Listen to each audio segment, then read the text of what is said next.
In this video, I'm going to explain why Google Ads fails to sell expensive products despite having a great product list and a killer website. And in many cases, this is because Google Ads is simply ignoring these products and failing to serve them to the right audiences. And it's something we see quite often in the sports and outdoor space, just due to the fact that many of these catalogs or should I say, a part of these catalogs often have a place where our products are very, very technical and at a higher price point. So we see a diminishing search volume online for these. So there is only going to be a limited number of buyers for them. And this is where Google machine learning can struggle to optimize. I've been running this agency since 2017, and in that time, we've generated over 36 million in sales for our clients.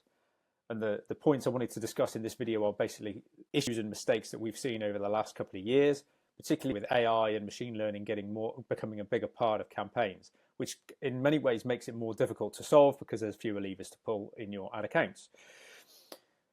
And as I say, it's something we see quite often in the sports and outdoor space. And so some of the examples I'm going to talk about here are going to be aligned with that. But it's going to relate to any product that's going to be at a higher price point, say anything, into the region of 4 figures. Products that are kind of technical in their nature, so involve a lot of research and consumer deliberation. They have extended purchase cycles due to their technical nature because of the demands on performance. And obviously, in some cases, the higher that performance is going to be, then the more involved the sort of research phase and the longer that purchase path is going to be. And also, products that are in the thousands of pounds, you're not going to be selling, hundreds of thousands of units a month like you are for lower value products, for example. So that's what I wanted to talk about today. And essentially, it is about getting control over your campaigns, and it does come down to the approach. It's like, what is the strategy? What do we know? How do we get control of it? How do we get control of our ad campaigns to go for the audience, and then how do we secure it as a sustainable sustainable route to sales ultimately? So to get started, first of all, I'm going to explain a little bit about how Google's AI targeting works as simply as I can. Particularly, you've probably heard Performance Max is one campaign that's operated by Google. It's the most automated one that they operate. It does automatic targeting, bidding, time of day, placement, device targeting, what ad it serves. It basically automates everything for you, but it's going to be hinged on the data that you give it. So I think the point to make here is that because it uses data, it learns from the data that you give it. And sometimes that's where the problem starts. So let's say, for example, let's take kayaks. You've got there's going to be an audience out there that have an interest in kayaks, and Google is going to be able to see this. It's going to be quite broad. It could be people that are just sort of at the information looking at what they are. It could be people that are considering purchasing one and they're in the early stage of their buying journey. Or it could be people that are honing in on a specific make or a specific model, to buy, they're interested in that point. They've done all their research and they're right at the end and they're ready to pull the trigger on the purchase. Google knows this from a number of data points, such as it monitors age, location, time of day, device people are using to search with, what search term have they used, what's their search history, what's their browsing history. And then it uses this data to place people, users, searchers online into different groups. And then your campaigns access them. So as it draws on this data, it can then start to pick out who is like the most serious buyer. And this diagram here now represents, with the deeper red colors, like purchase potential. So out of that whole group of people, it's from all this data and all these data points, it's going to extract that. The algorithm then thinks that they're most likely to make that purchase. So in these cases, when these people appear on search and your ad qualifies to serve to them, Google is going to bid a lot higher and try a lot harder to get your product to that person at that point in time. Whereas, in contrast, the audience that's highlighted in yellow, they're like maybe their warm sales. They might be sort of part of the way through their research journey. Google's got them in a different bucket and they're thinking, there's a chance they might convert. So it will try to still serve the ad, but it won't be bidding as much. It won't be paying as much for that click or that sale. And then you've got the parts of the audience which are still in green, which are their sort of kayak interest stage, but little purchase intent. Again, it's going to bid a bit differently. And that's essentially how it works. But to get that to work, it actually needs quite a lot of data. The problem with that is the volume of it. Like it needs to know, and it needs to see enough people buying your product to learn who that person is and what their kind of typical habits are online. As I say, age, demographics, locations, search queries, what they've looked at, products they've looked at, how they've interacted on the website. It needs to see enough of that data to be able to extract patterns to then apply to your campaign and your bid strategy to get the targeting right, to get the bid right, and to get you a decent return. And when it comes to sort of premium products that are very technical in their nature, there are going to be a number of challenges in place that prevents it from being able to get enough data to create these patterns that are to enable it to target accurately. Taking products like kayaks, there's a big market for kayaks, but when you get to a premium point, there's going to be a number of special features, high performance features. There's only going to be a small group of people that are actually really interested in, or really going to purchase that product. So then, of course, your data set gets much smaller, and there lies the problem. And that's where the product specificity funnel comes in. So, for example, we have the overall audience in kayaks, recreational kayaks, £200 to £400, just as an example. Large audience from the keyword planner, people interested in kayaks, 12,000 average searches a month. Significant market. It's very, very big. But as you kind of narrow down the sort of the wants and needs of that audience, perhaps more specialized, maybe a kind of statement on materials, maybe particular brands, that search volume is going to compress to say around 2,500 searches a month. And then when you get to the very, very specifics, premium sea fishing kayaks, £900 plus perhaps, it's very, very specific. Those people are going to be looking at specific models, specific brands that satisfy the features that they're after for that kind of product. They're going to be serious enthusiasts with more weight on performance and technical requirements. But of course, that audience is going to be even narrower. This is the problem that happens. And with this lower volume, of course, there's going to be less data for Google to kind of act on. So just to kind of highlight this, just to give you a bit more hard data on this. This is the Google Keyword Planner search keyword for kayaks. As you see, 301,000 average monthly searches. It's big, isn't it? But of course, there is little intent in this keyword. When somebody searches with this keyword, we know they're after either they're looking for kayak as a product, they might be looking for information for kayaks, they might even be just looking for information on because they're confused on what a kayak is versus a canoe. So it's big. We don't know what the intent is. It's very loose. It could be people that are interested in buying a kayak. They're at the beginning of their stage and they're going to progress, or it's just people looking at kayaks for hire somewhere, or just generally looking for information on what a kayak is. We don't know. So although there's a big amount of volume there, you can't extract to say, oh, X number of these are going to buy buyers, because it's just too vague. At this point, you would be wanting to get some ad visibility in this, but it's, of course, the chances of a sale are going to be low. So it's going to be, how much do you pay for it? You don't want to pay very much for it.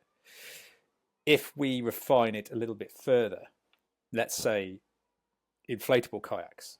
So we're honing in a little bit now. We've identified a type of kayak. It's a kayak that's inflatable, so it's going to carry a number of properties that are attractive to that buyer.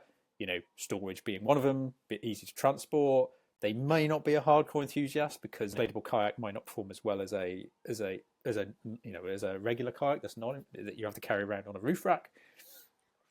But you can draw a number of assumptions about what that consumer is looking for, what that searcher is looking for. Again, inflatable kayaks, it's quite broad. Market's going to be quite broad as well, because it could be somebody that wants a high-end one or somebody that wants a low-end one. But you got a better idea of sort of the category that they might be interested in, and the purchase, the intent to the likelihood of them purchasing is gradually increasing. But you can see, like we've dropped from a search volume of 300,000 down to a search volume of 12,000 average monthly searches, which is still significant. But what I'm trying to highlight is it's like as it's kind of, there is more purchase intent for that kind of keyword than there is for kayaks, and the market's dropping.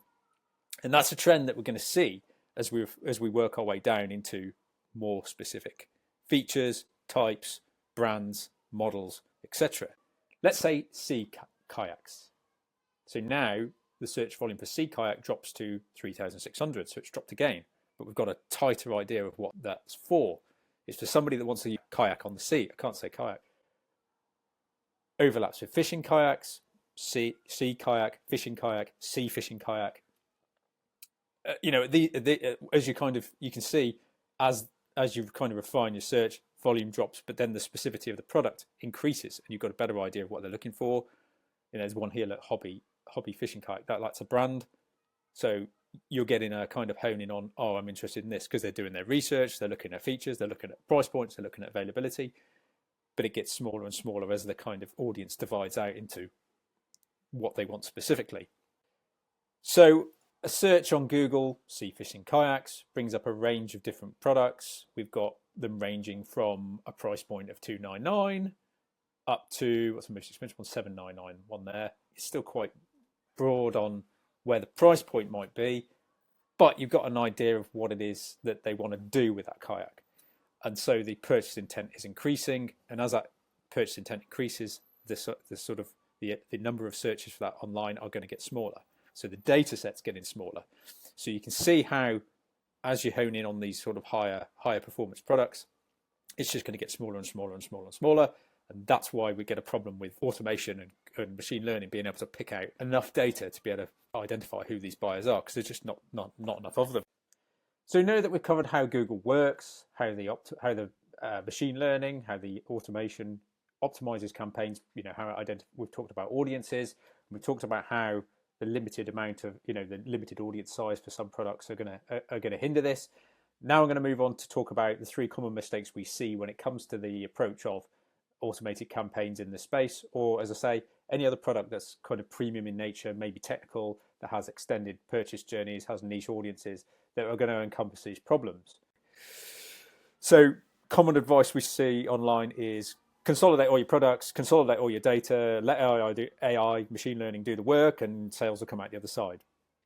Logically, to a point, that's right, because a campaign does need enough data, enough volume to be able to identify patterns, as we've discussed, to make them work, to be able to optimize and target your audience effectively and get sales out at the right cost.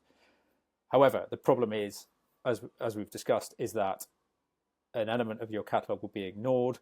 And also, if it's selling a number of lower value products, then it's identified the audience for those products and not your premium products. And that's where the problem arises, it's audiences. So if you're able to kind of figure out what the differences in these audiences are, there might be a big demographic difference, then that is one approach that you could use to try and break out your campaign structures. So the consolidation thing, logically, is along the right track, but there are flaws in it, in that you might educate it, it might steer it the wrong way, and at the end of the day, it's just going to work as hard as it can to get the return on ad spend that you've said that you want. So it will just say whatever it can to do that. And if it means I don't want, so in some cases it might say I'm not going to spend any money on these products over here because they're not proven. We actually have a client that had this very problem. They had a load of products, all consolidated. It was accessories, add-ons. The main product they wanted to sell was all in one campaign, but their average order value was sub £100, when realistically it should have been £400 to £600.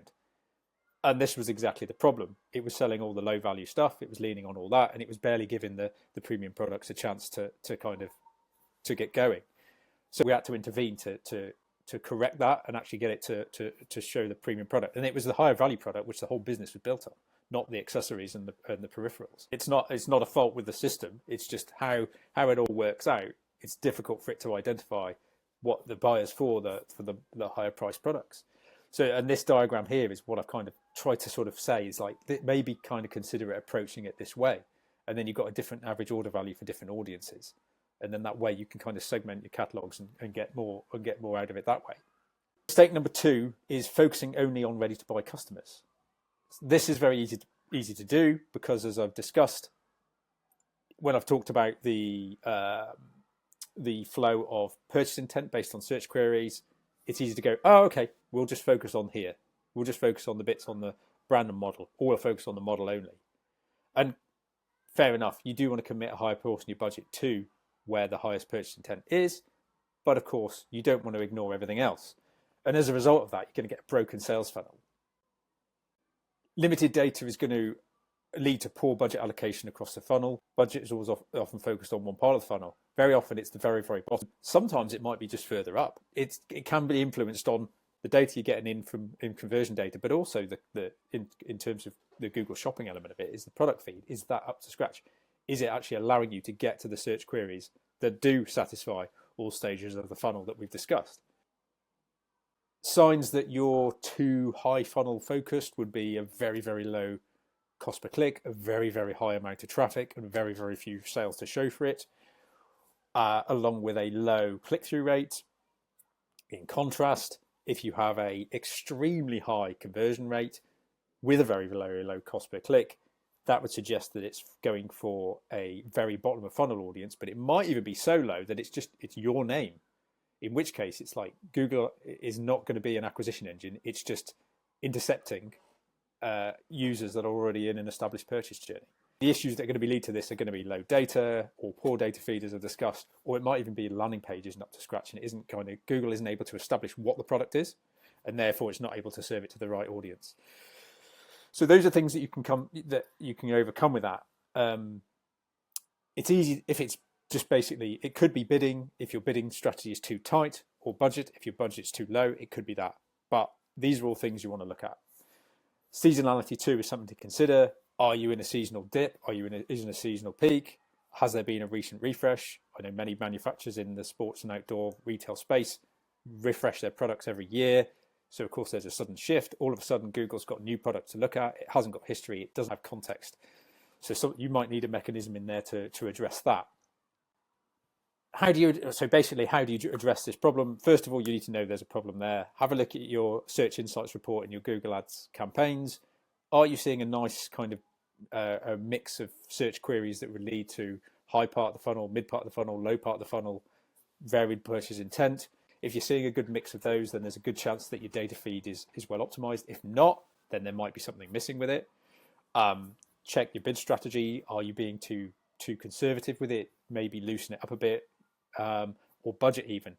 When it comes to high value products, especially when it comes to purchase traffic with high purchase intent, the cost is going to be quite high, and so because the reward from the sale is quite high, so you've got to kind of factor that in too. And then, as I said, seasonality. Are you in a peak? Are you in a trough? Like if you're in a low part of the season, maybe hold off until the high part and then get it going then. So that's one of the ways to tackle that with automated campaigns. So the final critical mistake I see is unrealistic expectations. And this, with selling premium or technical products, is that conversion path is long. When you launch a new campaign, your expectations are going to be essential. So what level of traffic are you going to see? What kind of sales are you going to see? Having done some research in the keyword planner, you're going to know what kind of, is it low or is it high? How long is it likely to be? What's our conversion rate in the rest of our store for products of this kind of price point from other traffic sources? Therefore, how many clicks are we getting on average, and how long is it going to take us to see a sale? Not only that, you've got to think about the purchase path. In some cases, it could be fairly long, in which case you need to give your campaigns enough time to run from that initial click that the users had before the sale. So you could be running campaigns for 60 to 90 days before you actually start to see some sales drop in. We had a client that had this problem where their look back window was only 7 to 14 days, and what they were actually doing is optimizing out all their sales by extending the look back window. We found that they were actually kind of cutting out 25 to 30% of their sales, and it was just because of the technical nature. The product was a very technical product. It involved a lot of deliberation, and it was that in some cases they weren't seeing all their sales come through from that initial ad interaction for up to 90 days. Just a note on seasonality, this is going to matter tremendously, and it especially in equipment for outdoor and sports, because you're going to get a low point in the winter months and a high point in the summer. So the best place to find this is use Google Keyword Planner. This is our example for sea kayaks. You can see here that demand is high up to August, and then it drops off. So if you were starting campaigns here, it's probably going to be very, very difficult to get it off the ground. Whereas if you start kind of, maybe not at the peak, but on the run up, so that you can get your campaigns running ready for the peak, then that's ideal. That's just something to consider. And then Google Trends is also a good place to look as well, especially if you're looking at various categories across your website and you want to see what might, do they all trend the same, or is there something that we can tackle at a certain time of year? If you're trying to balance your sales across the year, this is also a great tool for that, and it shows you the overall trend. This isn't exact search volume; it's just percentage of traffic relative to the peak, basically. So it's just an overall trend. It's not like, these are all relative. Kayaks, canoes, surf ski, paddleboards. Kayak has the biggest volume compared to these three, and you can see the overall trend. So just to recap, we've discussed how Google's algorithm works with regards to automation of audience targeting and bidding, and we've covered off why this problem happens, particularly in the space of technical products, sports outdoors, higher price point. We see how search volume diminishes as we get into more niche products, more niche audiences, and also as their purchase intent increases, of course, these audiences narrow down even further, and this hinders Google's ability to optimize effectively. So then we've just covered the three mistakes about letting Google decide who your ads serve to. With the problems we've identified in the first part of the video, this isn't going to work very effectively. So you kind of need to aid it as much as possible, and also how this can affect focusing on narrow parts of the funnel and how that might hinder performance. And then, of course, having the realistic expectations, taking into account how long consumers are going to deliberate for when it comes to buying your products. How long is that research phase likely to be? How many touch points are there likely to be in ad campaigns? So you've got to give your campaigns enough time to kind of perform. So the good news is that, understanding these challenges is going to help you. You're going to be much better placed to kind of overcome these with your approach to how you set up. So the first step, of course, is understanding it before you can come up with a solution. While standard applications struggle, or while standard approaches struggle, with a knowledge of knowing how it works, you can kind of think about how you might be able to segment products, segment campaigns to target audiences more effectively. So if this is something that you've been trying and you've perhaps considered everything that I've covered in this video, and that you perhaps are still struggling with your campaigns, all is not lost. There are more advanced approaches that you can take to this. One of which is what I want to cover in the next video. It's basically taken a three-layered approach that would cover the various phases of the buying journey that we've sort of discussed in this video. And just using this approach, for example, it's just something that we use in-house, and it helped one of our clients increase revenue for premium products by over 183% within the first 90 days. And it essentially directly addresses all the issues that I've discussed here in this video. So if you like what you've seen today, please hit the like button. And if you are keen to learn a bit more about how to address these issues and learn a bit more about how you might be able to start selling your higher priced products, then subscribe to the channel and you'll be notified as to when I publish these these videos that are coming in the series. So thanks again for watching, and have a great day.